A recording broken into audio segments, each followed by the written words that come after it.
If you thought things were going to be calmer today, nope. Hello, my fam. It is Perez, the queen of all media, the original influencer, and your #1 source for everything Diddy drama. We are back with more from the federal trial against disgraced music mogul Diddy, where he is facing charges of racketeering, trafficking, and prostitution. Today, we are getting some explosive testimony from an escort who got his freak off on with Diddy and his ex-girlfriend Cassie. We're also hearing from Cassie's mother, but first, we resume with the testimony from one of Diddy's former personal assistants.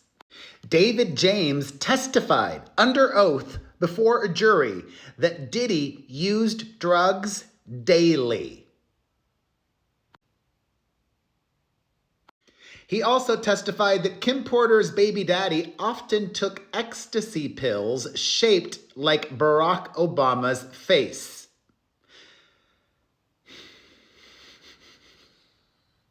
It was also David James's job to get the hotel rooms ready for Diddy's freak-offs.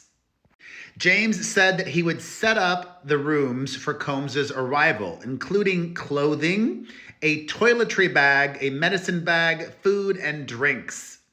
He said that he would organize a collection of about 40 products, mostly skincare, for Diddy in the hotel bathroom. The medicine bag typically carried between 25 and 30 pill bottles, which included ecstasy and Percocet, James said. Some bottles were unmarked. Diddy's security also always carried his Louis Vuitton bag, which held personal items and typically $10,000 in cash or more.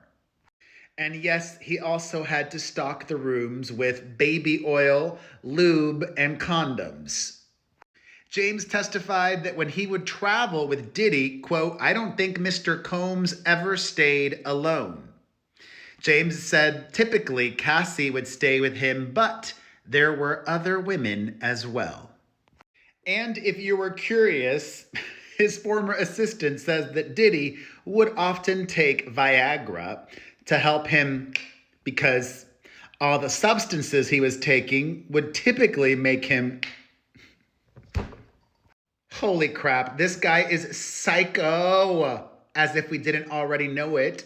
His former assistant testified today that Diddy brought in a lie detector test and conducted it on him twice while James worked as his assistant.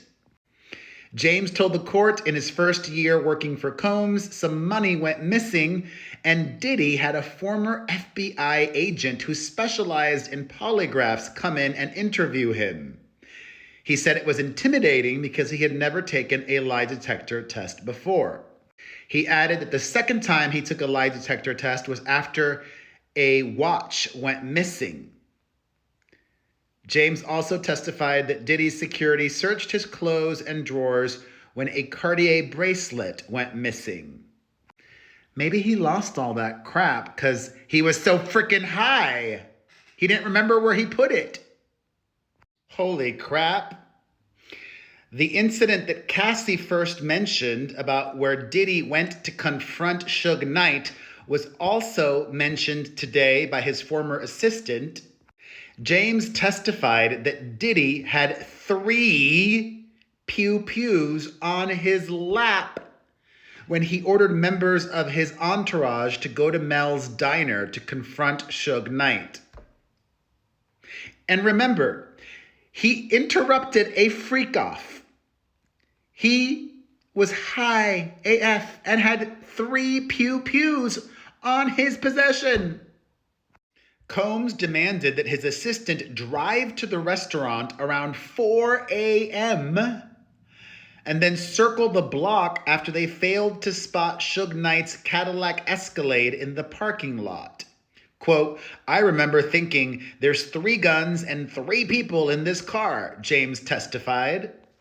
Also, a little aside, why is the mainstream media sharing photos of Cassie with all of her injuries, bloodied, bruised, banged up?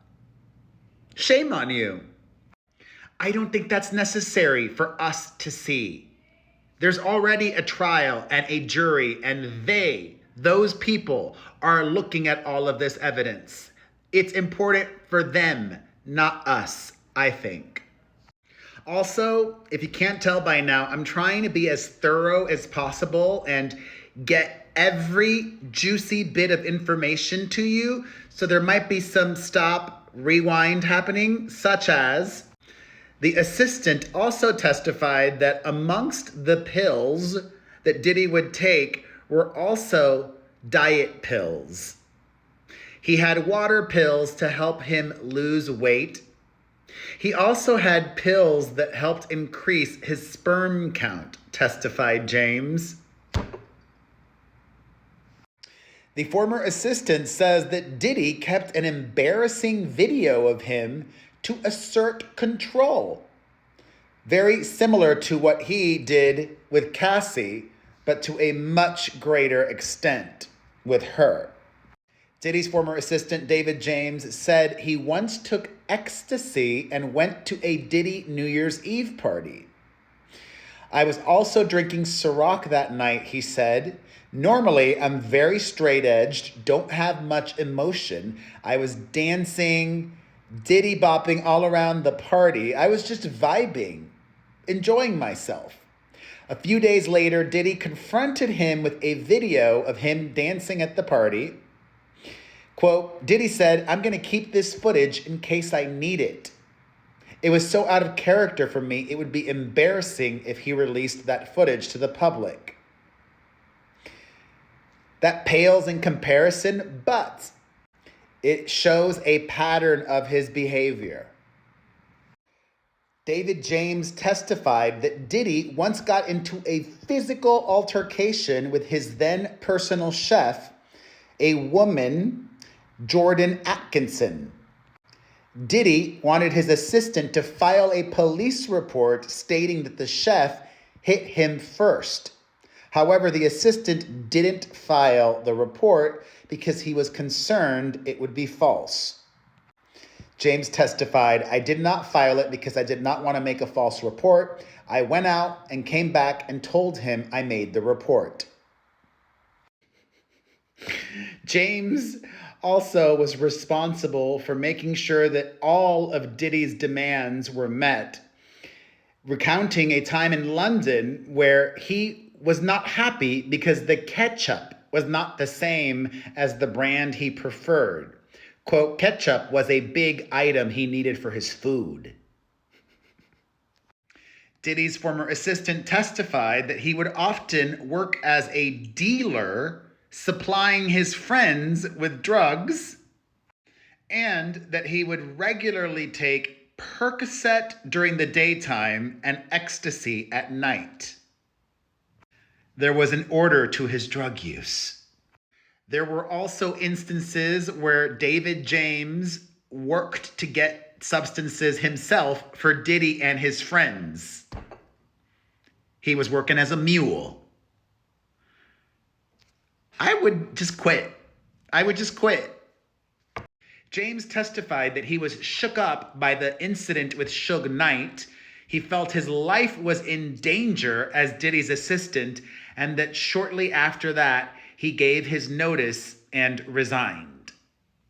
Upon cross-examination, it was revealed that Diddy's former assistant worked out a deal that would give him protection from prosecution, for the substances that he shared, procured, and any illegal things that he may have done in Diddy's employment.